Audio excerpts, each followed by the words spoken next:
पुरुवंश के महान प्रतापी राजा दुष्यंत थे। उन्होंने कई देश प्रदेश को अपने अधीन कर लिया था। अपनी प्रजा का पालन वो बड़ी योग्यता पूर्वक करते थे। उनके राज्य में कोई भी वर्ण संकर प्रजा नहीं थी। कोई पाप भी नहीं करता था। सभी धर्म के मार्ग पर चलते थे। इसलिए चोरी, भूख और रोग से कोई पीड़ित नहीं था। सभी अपने धर्म कर्म में लीन रहते थे। दुष्यंत स्वयं एक बलवान युवक थे। उनकी शक्ति इतनी थी कि वे वन, उपवन तथा मंदराचल को उखाड़कर उठा सकते थे। वे चारों प्रकार की गदा युद्ध तथा शस्त्र विद्या का उन्हें भरपूर ज्ञान था। घोड़ों और हाथी की सवारी करते समय वे अद्भुत प्रतीत होते थे। वे विष्णु के जैसे बलवान, सूर्य के जैसे तेजस्वी और पृथ्वी के जैसे समावान थे। राज्य के सभी निवासी उनका सम्मान करते थे और वे धर्म के साथ राज्य पर शासन करते थे। एक दिन राजा दुष्यंत अपनी सेना के साथ वन में जाते हैं। वन में कुछ देर जाने के बाद उन्होंने वहाँ एक आश्रम देखा जो अत्यंत सुंदर था और उपवन से घिरा हुआ था। वहाँ तरह तरह के फूल खिले हुए थे, जिसके कारण पूरा उपवन महक रहा था। कई तरह के पक्षी वहाँ मधुर स्वर में टुकार कर रहे थे। उपवन की अपार शोभा देखकर राजा दुष्यंत मोहित हो गए। वहाँ उनकी नज़र आश्रम पर पड़ी। उन्होंने देखा आश्रम में कई स्थानों पर अग्निकुंड में ज्वाला प्रज्वलित हो रही थी। वहाँ कई ऋषि, यज्ञशाला, पुष्प और जलाशय थे, जिससे आश्रम सुशोभित हो रहा था। कई ऋषि मुनि अपने आसन पर बैठकर ध्यान मग्न थे। ब्राह्मण देवताओं की पूजा कर रहे थे। आश्रम की शोभा देखकर राजा दुष्यंत अपने मंत्रियों के साथ कण्व ऋषि के आश्रम में प्रवेश करते हैं। अपने मंत्रियों को द्वार पर रोककर वे स्वयं अंदर जाते हैं। उस समय कण्व ऋषि वहाँ उपस्थित नहीं थे। राजा पुकार करने लगे कि कोई है यहाँ। तभी लक्ष्मी जैसी सुंदर कन्या तपस्विनी के वेश में बाहर आती है। फिर उन्होंने राजा दुष्यंत का आदरपूर्वक स्वागत किया और आसन अर्घ्य देकर उनका सत्कार किया। फिर उस कन्या ने पूछा, मैं आपकी क्या सेवा करूं? राजा दुष्यंत ने सर्वांग सुंदर और मधुरभाषी कन्या को देखकर कहा, मैं यहाँ परम भाग्यशाली महर्षि कण्व के दर्शन करने आया था। अभी वे कहाँ हैं? शकुंतला ने कहा, मेरे पिताजी वन में फल और पुष्प लेने गए हैं। आप थोड़ी देर इंतजार कीजिए, वे आते ही होंगे। राजा दुष्यंत ने पूछा, आप कौन हैं? आपके पिताजी कौन हैं? आप यहाँ क्यों आए हो? आपने मेरा मन मोह लिया है। मैं आपके विषय में जानना चाहता हूँ। शकुंतला ने कहा, मैं महर्षि कण्व की पुत्री हूँ। राजा ने कहा, महर्षि कण्व तो ब्रह्मचारी है। वे अपने धर्म से कभी विचलित नहीं होते, तो आप उनकी पुत्री कैसे हुई?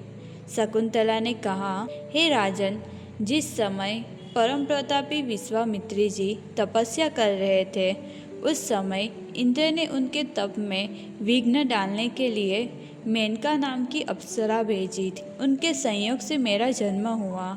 मेरी माता मुझे वन में छोड़कर लौट गई। तब शकुंतो पक्षी ने मेरी रक्षा हेतु महर्षि कण्व के पास रख गई, इसलिए मेरा नाम शकुंतला रखा। महर्षि कण्व ने ही मेरी रक्षा की है। उन्होंने मेरा पालन पोषण किया, इसलिए मैं उन्हें अपना पिता मानती हूँ। दुष्यंत ने कहा, जैसा आपने बताया उससे यह जान पड़ता है कि आप ब्राह्मण कन्या नहीं, राजकन्या हो। इसलिए आप मेरी पत्नी बन जाओ। आप गंधर्व विधि से मेरे साथ विवाह कर लो। राजाओं के लिए गंधर्व विवाह सर्वश्रेष्ठ माना गया है। शकुंतला ने कहा, अभी मेरे पिताजी यहाँ उपस्थित नहीं है। आप थोड़ी देर प्रतीक्षा करो। मेरे पिताजी मुझे आपकी सेवा में दे देंगे। दुष्यंत ने कहा, मैं आपको चाहता हूँ। आप स्वयं मेरा वर्ण कर लो। मनुष्य स्वयं अपना हितैषी और जवाबदार है, इसलिए धर्म अनुसार अब स्वयं आपका मुझे दान करो। शकुंतला ने कहा, यदि धर्म के अनुसार यह उचित है तो मैं स्वयं खुद का दान करूंगी, परंतु मेरी एक शर्त है। यदि आप मुझे वचन दो कि मेरे बाद तुम्हारा पुत्र ही राजा बनेगा और मेरे जीवन काल में वही युवराज बनेगा, तब मैं आपको स्वीकार करूंगी। दुष्यंत ने उसी समय वचन दे दिया और गांधर्व विधि से शकुंतला का पाणी ग्रहण किया। राजा दुष्यंत ने विश्वास दिलाया कि मैं मेरी सेना भेजकर तुम्हें जल्दी ही अपने महल ले जाऊंगा। फिर राजा दुष्यंत अपने राज्य लौट गए और तभी महर्षि कर्ण वहां आ गए। शकुंतला लज्जा के मारे कर्ण ऋषि से दूर दूर रहने लगी। त्रिकालदर्शी कर्ण ने दिव्य दृष्टि से सब जान लिया और प्रसन्नता से शकुंतला को कहा, क्षत्रियों के लिए गांधर्व विवाह शस्त्र संबंध है, इसलिए तुम चिंता मत करो। दुष्यंत एक धर्मात्मा, उदार और श्रेष्ठ पुरुष है। उसके संयोग से महान बलवान पुत्र का जन्म होगा और वो पूरी पृथ्वी पर राज करेगा। सभी शत्रु उससे युद्ध करने के लिए घबराएंगे और सभी उसका सम्मान करेंगे। शकुंतला के कहने से महर्षि कर्ण ने राजा दुष्यंत को वरदान दिया कि उनकी बुद्धि धर्म में दृढ़ रहेगी और उनका राज्य हमेशा खुशहाल रहेगा। थोड़े समय बाद शकुंतला के गर्भ से अत्यंत सुंदर पुत्र का जन्म हुआ। महर्षि कर्ण ने उन्हें संस्कार विद्या सिखाई। 6 मास की उम्र में ही वो सिंह, बाघ, हाथियों के साथ खेलने लगा। उन्हें रस्सी से बांध देता था। वो महान पराक्रमी, तेजस्वी और बलवान था। उसके अलौकिक कर्म देखकर महर्षि कर्ण ने शकुंतला से कहा कि अब ये युवराज बनने योग्य हो गया है और अपने शिष्यों को आज्ञा दी कि शकुंतला को अपने महल छोड़ाए। आज्ञा अनुसार महर्षि कर्ण के शिष्य उन्हें हस्तिनापुर की यात्रा कर उनके महल छोड़ आए।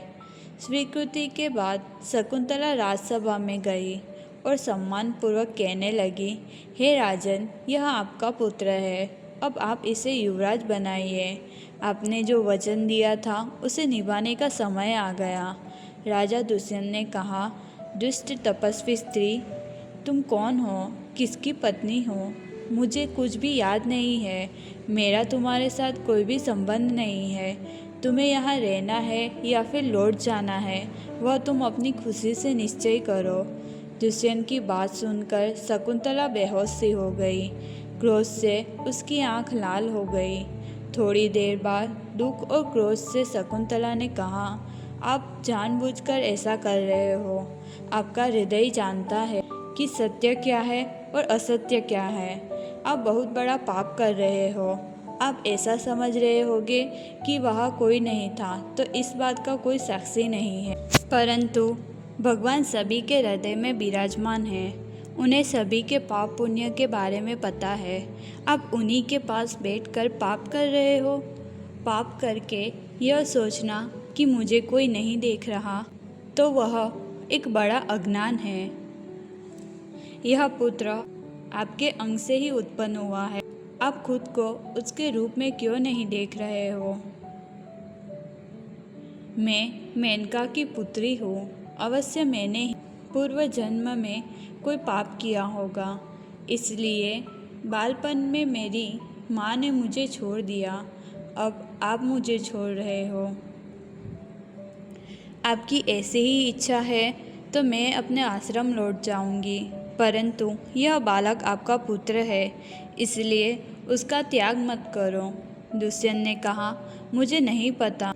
मैंने तुमसे पुत्र उत्पन्न किया है। स्त्रियां अधिकतर झूठ बोलती है, तो मैं तुम्हारी बात का विश्वास कैसे करूं? कहा महर्षि विश्वामित्र, कहा मेनका और कहा तुम्हारे जैसी साधारण स्त्री, यहाँ से लौट जाओ। शकुंतला ने कहा, आप मेरे साथ कपट कर रहे हो। आपने मुझे वचन दिया था, आप अभी झूठ का सहारा ले रहे हो। मुझे झूठे इंसान के साथ नहीं रहना। आप भले ही इस पुत्र को मत अपनाइए, परंतु मेरा पुत्र ही संपूर्ण पृथ्वी पर शासन करेगा। इतना कहकर शकुंतला वहाँ से लौट गई। तभी वहाँ बैठे सभी ऋषि, पुरोहित, मंत्री और दुष्यंत को संबोधित कर आकाशवाणी हुई। हे राजन, पुत्र पिता का ही होता है, क्योंकि पिता ही पुत्र के रूप में उत्पन्न होता है। शकुंतला का अपमान मत करो। शकुंतला सत्य कह रही है। यह पुत्र तुम्हारा ही है। तुम्हारे भरण पोषण से इसका नाम भरत होगा। यह सुनकर दुष्यंत आनंदित होकर अपने मंत्रियों से पूछने लगा, आप लोगों ने देवताओं की आकाशवाणी सुनी? मुझे भी मालूम था कि वो मेरा ही पुत्र है, परंतु यदि मैं शकुंतला के कहने पर उसको स्वीकार कर लेता तो सभी प्रजा उस पर संदेह करती और उसका कलंक कभी नहीं दूर होता। इसलिए मैंने ऐसा दुर्व्यवहार किया। दुष्यंत ने अपने पुत्र को स्वीकार कर लिया और सभी यह देखकर खुश हो गए। उनकी जय जयकार होने लगी। दुष्यंत ने धर्म से अपनी पत्नी का सत्कार किया और कहा, देवी, मैंने ही तुम्हारे साथ संबंध किया था, परंतु कोई इस बात को नहीं जानता था। अब सभी आपका रानी के रूप में स्वीकार करेंगे, इसलिए मैंने आपके साथ क्रूरता दिखाई। अन्यथा सभी यह समझते कि मोहवश होकर मैंने यह निर्णय लिया। मेरे पुत्र को युवराज बनाने पर भी सब विरोध करते। मैंने आपको बहुत क्रोधित कर दिया, इसलिए गुस्से में आकर आपने जो भी मुझे कहा उससे मुझे कोई आपत्ति नहीं है। इतना कहकर राजा दुष्यंत ने शकुंतला को अपना लिया और कुछ समय के बाद अपने पुत्र का युवराज पद पर अभिषेक किया। दूर दूर तक भरत का शासन प्रसिद्ध हो गया। उसने राजाओं को जीतकर धर्म का पालन करके यश की प्राप्ति की। संपूर्ण पृथ्वी पर वो चक्रवर्ती सम्राट बना।